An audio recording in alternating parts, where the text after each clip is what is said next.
Welcome back once again friend हमारे इस प्यारे से प्लेटफॉर्म पे जिसका नाम है त्रिशांत एकेडमी। और दोस्तों मैं आज आपका मिश्रा सर लेके आया हूँ आपके लिए एक नया वीडियो। दोस्तों वीडियो का नाम है लॉ ऑफ कांस्टेंट प्रपोर्शन। दोस्तों ये टॉपिक आपके लिए बहुत ही स्कोरिंग है और बहुत ही कॉन्सेप्चुअल है।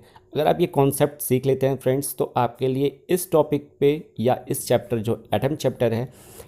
Welcome back once again friend हमारे इस प्यारे से प्लेटफॉर्म पे जिसका नाम है त्रिशांत एकेडमी। दोस्तों मैं आज आपका मिश्रा सर केमिस्ट्री का एक और बहुत इंपॉर्टेंट टॉपिक है दोस्तों जिसका नाम है मॉलिक्यूलर मास। अभी आपने मेरे साथ सीखा था एटॉमिक मास यूनिट AMU, जिस पे आपने लिया था रेफरेंस कार्बन C12 का, कार्बन C12 का। ध्यान से देखिए दोस्तों कि हमने कार्बन C12 क्यों लिया है, ये बहुत ज्यादा इंपॉर्टेंट है। मैं इसलिए बार बार आपको बता रहा हूं कि हम किसी भी एटम को नहीं पकड़ सकते रिलेटिव मास के निकालने के लिए, ठीक है। तो हमने कार्बन C12 को क्यों लिया था मैंने डिटेल में आपको वहां बताया है उस वीडियो में, है ना। तो जल्दी से जाइए उस वीडियो को आप जरूर देखिए। साथ ही साथ कैसे हम 1 AMU की वैल्यू कैलकुलेट करते हैं वो भी आप देखिएगा। और जिस भी लोगों ने अभी तक नहीं देखा है सबसे पहले आप वहीं जाइए, ठीक है। साथ ही साथ चैनल को आप जरूर सब्सक्राइब कीजिए, नोटिफिकेशन बेल को जरूर प्रेस कीजिए, है ना। और एक रिक्वेस्ट आपसे और है कि दोस्तों आप लोग वीडियो देखते तो हैं लेकिन लाइक बटन नहीं दबाते, ठीक है। तो सबसे पहले आप लाइक बटन जरूर दबाया करिए, है ना, क्योंकि हमें आपका इनपुट या आउटपुट है वो वहीं से समझ में आता है आप जब लाइक बटन दबाते हैं, ठीक है। तो सबसे पहले वहां से आज हम सीखेंगे कि मॉलिक्यूलर मास हम कैसे कैलकुलेट करते हैं। दोस्तों जब हमने एटम का एटॉमिक मास कैलकुलेट कर लिया है तो अब दोस्तों बात आती है मॉलिक्यूल्स की। आप तो ये जानते हैं ना कि when more than two atoms when combined together then they form the molecule, है ना। अगर मोर देन वन एटम और two molecules are combined together they form a compound ना। ये जो सीरीज चलती जाती है एटम्स में मॉलिक्यूल फिर कंपाउंड ऐसा आता रहता है, ठीक है।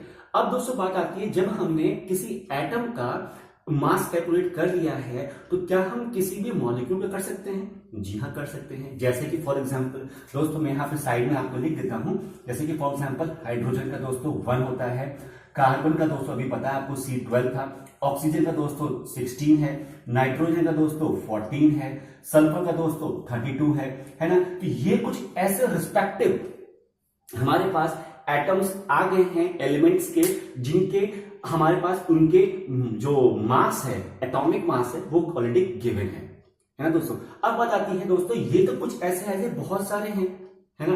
तो अब हम मॉलिक्यूलर मास कैसे कैलकुलेट करते हैं? तो हमारे सामने दोस्तों बहुत सारे एग्जांपल आते हैं, जैसे कि CH4 हुआ, ठीक है। हमारे पास हो गया क्या H2SO4 हो गया, ठीक। हमारे पास क्या हो गया NO2 हो गया। तो दोस्तों ये सब क्या है? ये दो या दो से ज्यादा, देखिए इसमें कार्बन और हाइड्रोजन है, दो है, और इसमें देखिए हाइड्रोजन भी है, सल्फर भी है, ऑक्सीजन भी है, तो दो से ज्यादा। तो दो या दो से ज्यादा वाले जब एटम आपस में कंबाइन होते हैं तो दे फॉर्म द मॉलिक्यूल। अब इसका मास कैसे निकालेंगे जब हमें रिस्पेक्टिव मास गिवन है? ये बहुत ही इजी कॉन्सेप्ट है लेकिन हाँ बहुत ज्यादा इंपॉर्टेंट भी है। अगर किसी को समझ में नहीं आता है दोस्तों तो उसके लिए महाभारत बन जाता है ना। और एग्जामिनेशन में ये डेफिनेटली है 2 या 3 नंबर का जरूर पूछेंगे, एक साथ 2 या 3 4 देते हैं। तो कैसे कैलकुलेट करते हैं वो देखिए। फॉर एग्जाम्पल अगर मुझे निकालना हो CH4 का तो आप यहां पे ध्यान से देखिए कि मैं एक बार इसके क्वांटिटी की बात करूंगा और एक बार इसके केमिकल रिएक्शन की बात करूंगा। देखिए ध्यान से कि जब हम कार्बन का एक एटम लें और हाइड्रोजन के 4 एटम लें तब बनता है क्या CH4 मीथेन, है ना। ये आपकी क्वांटिटी की बात हुई। लेकिन अब ध्यान से पढ़िए, ध्यान सुनिए कि कार्बन का एक एटॉमिक मास का एक एटम का मास और हाइड्रोजन के 4 एटम का मास कंबाइंड होता है तो वो टोटल बनाता है 5 एटम का मास। अब ये मुझे बताइए जो मैंने सेकंड स्टेटमेंट बोला और जो मैंने फर्स्ट स्टेटमेंट बोला दोनों में आसान क्या है? दोनों में आसान दोस्तों क्वांटिटी वाला, कि एक एटम 4 एटम मिला के 5 एटम, ये आसान है, या उनके मास को प्लस किया तो इतना बड़ा मास है, ये तो दोस्तों क्वांटिटी वाला। उसी हिसाब से हम आगे बढ़ेंगे मॉलिक्यूलर मास में। देखिए कैसे 1 कार्बन प्लस दोस्तों ये 4 है तो 4 हाइड्रोजन, ठीक है।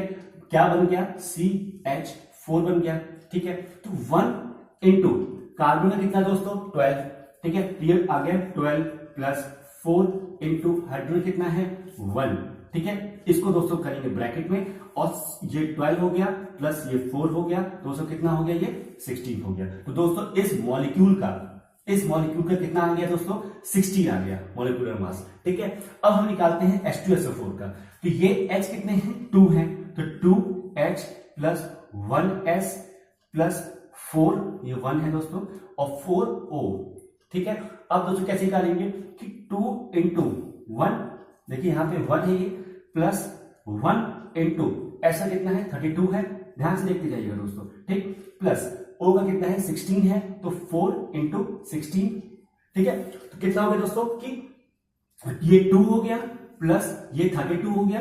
ठीक है, प्लस और ये 4 इंटू 16 64 हो गया। तो 2 प्लस 2 4 और 4 4 8, और यहाँ पे 3 और 6 9, तो इसका मॉलिक्यूलर मास कितना आ गया, 98। तो आप देख सकते हैं कि H2SO4 का मॉलिक्यूलर मास कितना है, 98 यूनिट है। ठीक है, फॉर एग्जांपल अगर मुझे निकालना हो NO2, तो मैं क्या करूंगा, इसमें N कितने हैं, 1 है, प्लस O कितने हैं, 2 है, तो O। ठीक, N है कितना दोस्तों, 14। ठीक, प्लस 2 और ऑक्सीजन का कितना है, 16। ठीक, तो 14 प्लस 2 इंटू ये तो हो गया 32। ठीक है, तो ये 6 और ये 4, तो 46। आप देख सकते हैं आपके सामने आसानी से मैंने CH4 का भी कैलकुलेट कर लिया, H2SO4 का भी कर लिया, और NO2 का भी कर लिया। इसी तरीके से आप हर एक चीज की वैल्यू कैलकुलेट कर सकते हैं अगर आपको ये चीज पता हो तो।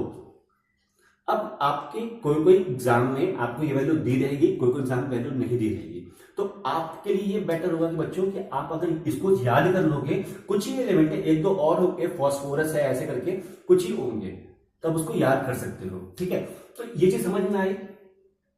अगर मैं आपको एक और छोटा सा एग्जांपल दूं कि फॉर एग्जांपल मैं आपको देता हूं वाटर का। ठीक है, आपको मैं एग्जांपल देता हूं वाटर का। देखिए वाटर में क्या होता है, H2 प्लस O2 क्या बनता है, यहां पे हम बैलेंस करते हैं तो 2H2O। ठीक है, 2H2O यहां बन गया ना, तो ये क्या है, वाटर है, ये क्या है, हाइड्रोजन के मॉलिक्यूल, ये क्या है, ऑक्सीजन के मॉलिक्यूल।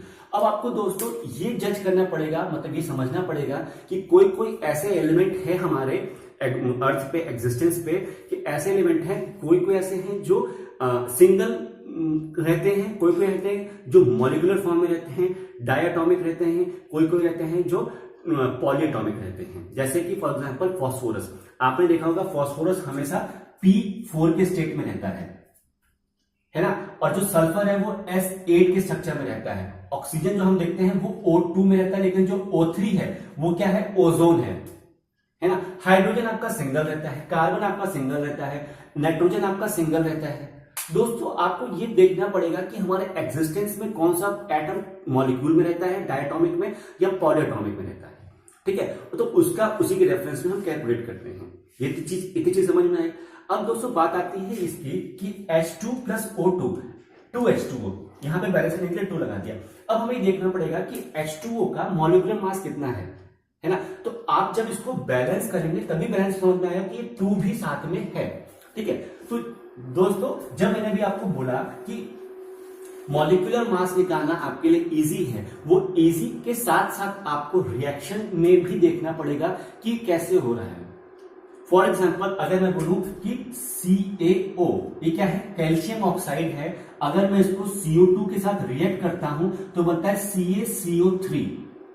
ये क्या बन गया, कैल्शियम कार्बोनेट, है ना। तो CaO प्लस CO2, CaCO3 ये बन गया। अब आपको यहां पे ध्यान में देना पड़ेगा दोस्तों, यहां पे जो मॉलिक्यूल बन रहा है CaCO3, तो यहां पे दोस्तों ऑक्सीजन का 3 है ऑक्सीजन के एटम्स। ठीक है, भले कार्बन के 1 है या कैल्शियम का भी 1 है, लेकिन आपको जो मॉलिक्यूल बन रहा है वो बन रहा है 3 ऑक्सीजन का। तो यहां पे ध्यान देके निकालना पड़ेगा। ठीक है, और इसके साथ ही साथ अगर मैं इसको रब कर दूं, देखिए ध्यान से देखिए, कई बार किसी भी मतलब एग्जामिनेशन में ये भी पूछा जा सकता है कि आप वाटर के या किसी भी रिएक्शन का, जैसे वाटर हो गया या कैल्शियम कार्बोनेट हो गया, किसी भी रिएक्शन में आप ये प्रूफ कीजिए कि law of conservation of mass इसमें प्रूफ हो रहा है कि नहीं हो रहा है।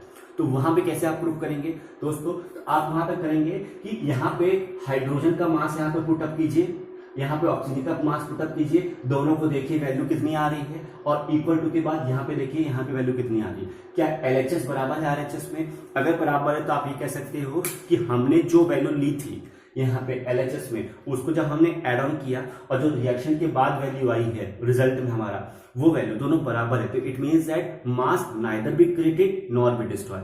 हमने उसको ले तो लिया है लेकिन वो हमने एडिशनल कुछ जोड़ा भी नहीं, ना ही कुछ घटाया है। हम ये बोल सकते हैं कि mass neither be created nor be destroy.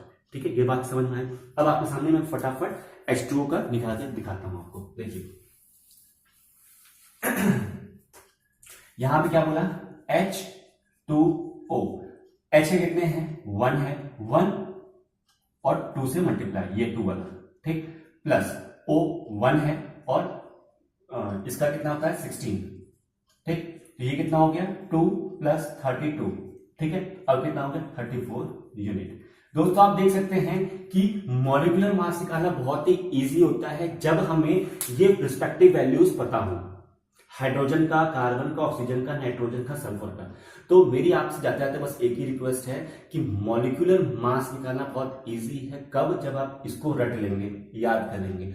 और इससे पहले वाला जो मेरा वीडियो था एटॉमिक मास यूनिट, वो बहुत ज्यादा इंपॉर्टेंट दोस्तों। प्लीज मैं फिर से रिक्वेस्ट कर रहा हूं कि सबसे पहले आप वो देखिए, क्योंकि वो डायरेक्टली एग्जाम में पूछते हैं कि व्हाट इज AMU। 3 नंबर का, 4 नंबर का डायरेक्टली पूछ देते हैं। तो अगर आप मेरी वो पूरी डेरिवेशन लिख देंगे या अपने मन से आप समझ के लिख देंगे तो आपको डेफिनेटली मार्क्स मिल सकता है।